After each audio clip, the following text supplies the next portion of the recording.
as even then there is no law, as having committed a contempt of court. Now, there is no limit. There is another interesting thing in the Constitution, which lawyers will jump to contest or to oppose, which is that, I have read the Constitution as a layman. I don't understand very much of it. I went to the Constitution is in contravention of the existing Constitution.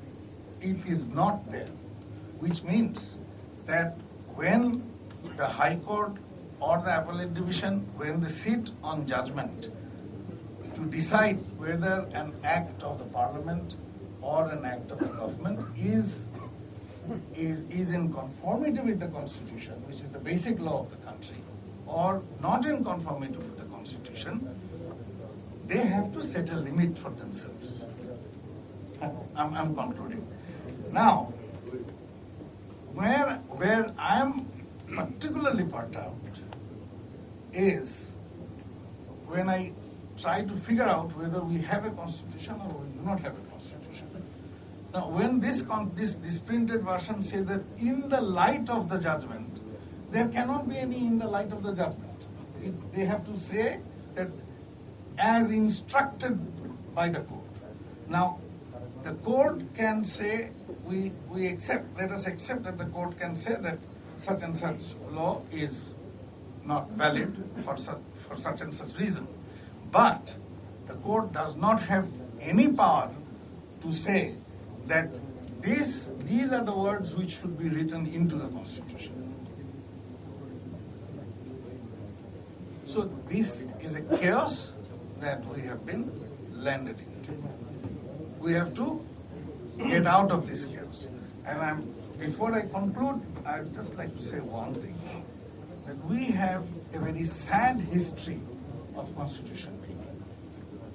And one of the reasons why Bangladesh came into existence is perhaps that we wanted a democratic constitution. Pakistan had its first constitution passed in 1956. In 1958, the then commander-in-chief of the Pakistan Army, Ayub Khan, he proclaimed martial law and abrogated the constitution. Then he gave a constitution himself. It was not a constitution approved by the public. And as the struggle between Ayub Khan and the people developed for having a democratic order, it ultimately led to the elections of 1970, then to Yahya Khan's martial law. Yahya Khan's martial law regime, not respecting the verdict of that election, which led to the War of Liberation.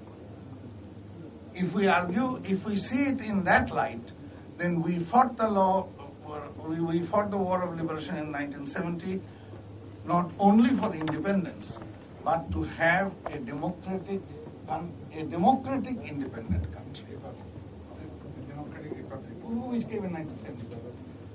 So that's I must conclude here because I cannot understand what to say. I'm so confused. Thank you very much. He's concerned about the judgment itself of the Supreme Court. And he has also mentioned that the review has been accepted by the Appellate Division. So the very fact that the review has been accepted, it shows that actually the writ should have been, the leave should have been granted while it was asked for. And if the judgment is under review, so now again the question arises, can we rely on this Constitution?